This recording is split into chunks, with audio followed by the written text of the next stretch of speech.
요한일서 3장 13절에서 24절입니다. 키워드는 하나님과의 사귐, 풍성한 사귐, 하나님 안에서의 사귐입니다. 형제들아, 세상이 너희를 미워하여도 이상히 여기지 말라. 우리는 형제를 사랑함으로 사망에서 옮겨 생명으로 들어간 줄을 알거니와 사랑하지 아니하는 자는 사망에 머물러 있느니라. 그 형제를 미워하는 자마다 살인하는 자니 살인하는 자마다 영생이 그 속에 거하지 아니하는 것을 너희가 아는 바라. 그가 우리를 위하여 목숨을 버리셨으니 우리가 이로써 사랑을 알고 우리도 형제들을 위하여 목숨을 버리는 것이 마땅하니라. 누가 이 세상의 재물을 가지고 형제의 궁핍함을 보고도 도와줄 마음을 닫으면 하나님의 사랑이 어찌 그 속에 거하겠느냐. 자녀들아, 우리가 말과 혀로만 사랑하지 말고 행함과 진실함으로 하자. 이로써 우리가 진리에 속한 줄을 알고 또 우리 마음을 주 앞에서 굳세게 하리니 이는 우리 마음이 혹 우리를 책망할 일이 있어도 하나님은 우리 마음보다 크시고 모든 것을 아시기 때문이라. 사랑하는 자들아, 만일 우리 마음이 우리를 책망할 것이 없으면 하나님 앞에서 담대함을 얻고 무엇이든지 구하는 바를 그에게서 받나니 이는 우리가 그의 계명을 지키고 그 앞에서 기뻐하시는 것을 행함이라. 그의 계명은 이것이니 곧 그 아들 예수 그리스도의 이름을 믿고 그가 우리에게 주신 계명대로 서로 사랑할 것이니라. 그의 계명을 지키는 자는 주 안에 거하고 주는 그의 안에 거하시나니 우리에게 주신 성령으로 말미암아 그가 우리 안에 거하시는 줄을 우리가 아느니라. 아멘. 앞에서는 자녀들아, 아이들아 이렇게 부르면서 말했는데 13절은 형제들아 이렇게 부르며 시작합니다. 앞에 표현이 아버지와 아들의 관계처럼 수직적인 관계로 느껴진다면 13절의 표현은 좀 더 수평적으로 느껴집니다. 세상이 너희를 미워하여도 이상히 여기지 말라 이렇게 말씀했는데 그 미움을 받는 일에 형제 요한 자신도 포함된 것처럼 말하는 것입니다. 다시 말해 우리가 세상에서 미움을 받더라도 이상히 여기지 말라 이런 느낌인 것입니다. 여기 세상은 하나님을 대적한 세력을 가리키는 대명사입니다. 죄로 인해 하나님을 떠난 사람들을 가리킵니다. 한 예로 12절에서 아벨을 죽인 가인을 이야기했었습니다. 가인은 의로운 아벨을 미워했습니다. 그렇듯이 세상은 의를 따르는 성도를 미워하는 것입니다. 악한 세상은 자신과 다른 의로운 사람을 싫어할 수밖에 없습니다. 그러면 형제 또는 우리라고 불리는 사람들이 어떤 사람들입니까? 14절을 보면 사망에서 옮겨 생명으로 들어간 자들입니다. 이전에는 사망에 있었지만 이제는 생명으로 옮겨진 사람들입니다. 그렇게 옮겨진 사람들의 특징은 형제 사랑입니다. 한편 사랑하지 아니하는 자는 사망에 머물러 있는 것입니다. 15절에서는 미움에 대한 주제를 더 이어갑니다. 형제를 미워하는 자는 살인하는 자이며 살인하는 자마다 영생이 그 속에 거하지 아니한다고 했습니다. 앞에서 말한 가인과 세상의 특징이었습니다. 그렇게 그들이 미움과 살인으로 자신들이 세상에 속했다는 것을 드러냅니다. 미움은 뿌리이며 살인은 그 뿌리의 열매입니다. 그 정반대편에선 어떤 일이 일어납니까? 형제를 사랑하는데 자기 목숨을 버리기까지 사랑합니다. 그 사랑의 끝에 정점에 우리 주 예수 그리스도께서 계십니다. 그리스도께서 우리를 위해 목숨을 버리십니다. 그리스도 때문에 우리는 사랑이 무엇인지 알게 되고 형제를 위해 목숨을 버리는 자기 희생의 사랑을 할 수 있게 됩니다. 놀라운 것은 이런 구도로 본다면 그리스도가 우리를 위해 목숨을 버리기 전까지 사랑이 무엇인지 우리는 몰랐다는 것입니다. 성경이 말하는 사랑, 하나님의 사랑, 그리스도께서 사랑으로 자기를 희생하셨을 때 비로소 알게 된 것입니다. 지식으로 그리고 경험으로 알게 된 것입니다. 사랑이라는 것은 어떤 이론이 아니라 사랑하는 사람을 살리기 위해 자기를 희생하기까지 하는 것입니다. 마음을 다하고 뜻을 다하고 힘을 다해 사랑하는 것입니다. 그러므로 형제로 부름받고 사랑하며 살도록 부름받은 사람들은 사랑하며 살라는 말씀을 듣게 됩니다. 17절에 그 한 예로서 세상의 재물을 가지고 형제의 궁핍함을 도와주어야 한다고 말합니다. 자기 희생의 사랑은 그렇게 실제적인 것이며 실천적인 것입니다. 18절을 보면 다시 자녀들아 라고 부르며 권면합니다.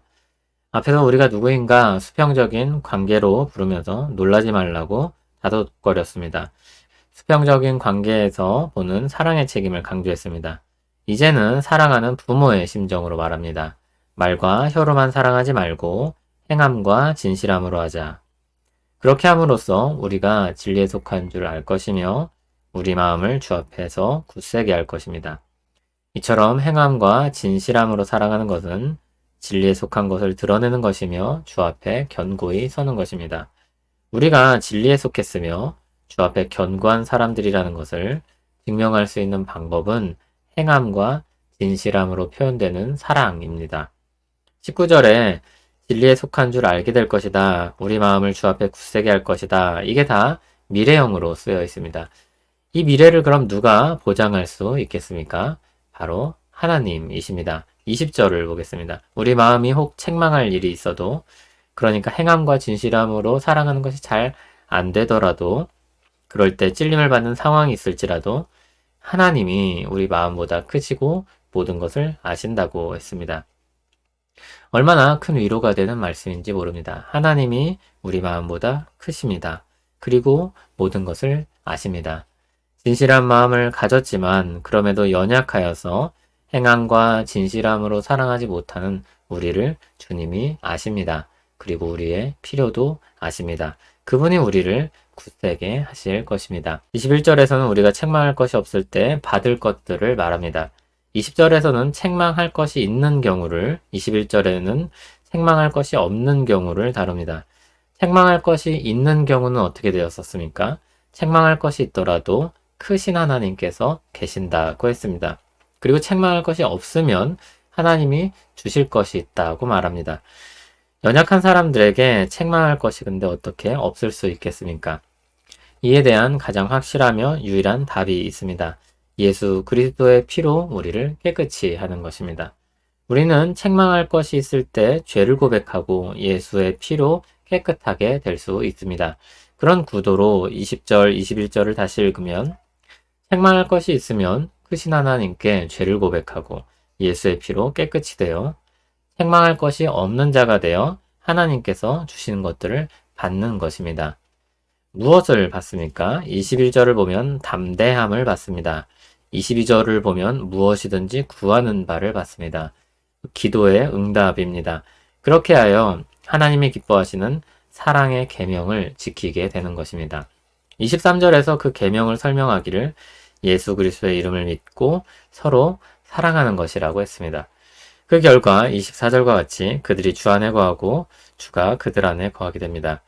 이를 우리에게 주신 성령님으로 말미암아 알게 됩니다. 편지를 시작하면서 말했던 삼위일체 하나님과의 사귐이 이렇게 이루어지는 것입니다. 이렇게 하나님과 사귐의 내용이 점점 구체화되고 풍성해지는 것을 오늘 말씀을 통해 확인할 수 있습니다. 가장 의로우신 예수를 악한 세상은 못 박아 죽였습니다. 그러나 그 예수께서 세상을 사랑하셨습니다. 예수의 피로 사망에서 생명으로 옮겨진 우리는, 그 예수님을 믿고 사랑하기에 힘쓰는 우리는 주님과 함께 주님을 따라 형제를 사랑하기 시작합니다. 주님의 마음을 닮아가는 것입니다. 마음에 있는 것을 말로 꺼내놓듯이 주님의 마음을 닮아가면서 사랑하며 살기 시작합니다. 그 일을 우리 마음보다 크시며 모든 것을 아시는 하나님께서 이루실 것입니다. 우리는 하나님의 말씀에 순종하여 그 역사에 동참할 것입니다. 크신 하나님의 도우시는 은혜와 사랑으로 말미암아 우리는 명령에 압박을 받아 내몰리는 병사가 아니라 우리는 하나님의 사랑에 떠밀려가는 철이 든 자녀처럼 사랑할 것입니다. 어쩔 수 없이 명령이기 때문에 사랑하는 것이 아니라 하나님의 사랑에 사무치고 떠밀려 행함과 진실함으로 사랑하게 될 것입니다. 그런 방식으로 우리가 주 안에, 주가 우리 안에 거하는 놀라운 사귐이 이루어집니다. 누군가와 교제한다고 하면 그 사람과의 관계에 따라 다른 느낌이 들 것입니다. 누군가와의 연애, 누군가와의 결혼, 누군가와의 협업, 누군가와의 놀이, 누군가와의 연주, 누군가와의 싸움 등 다양한 느낌이 들 것입니다. 오늘 말씀은 하나님과 그 백성들 안에서의 교제를 말하고 있습니다. 하나님이 그들 안에 계시고 그들이 하나님 안에 있는 이 사귐의 동력은 사랑입니다. 이 사귐을 지탱하는 것은 하나님이시며 이 사귐의 설명서는 하나님의 말씀이며 이 사귐의 동력은 사랑입니다. 겨울입니다. 연말입니다. 성탄절을 앞두고 있습니다. 하나님과 주님의 교회와 우리 곁에 있는 사람들을 떠올리게 됩니다. 감사가 있기를, 서로 사랑함으로 기도와 섬김이 있기를 간절히 소원합니다. 주님의 사귐으로 말미암아 우리 삶이 풍성해지기를 소원합니다. 우리를 구원하시고 우리와 함께 하신 하나님을 찬송합니다. 우리를 사랑하시되 말과 혀로만 사랑하지 않으시고 행함과 진실함으로 사랑하신 주님께 감사드립니다. 주님의 십자가 보혈로 우리는 새롭게 됩니다. 우리 모든 허물이 그 피로 씻겨집니다. 우리도 주님의 마음, 주님의 사랑을 따라 살기 원합니다. 주님과 더불어 교제하는 삶 되게 하옵소서. 예수님 이름으로 기도합니다. 아멘.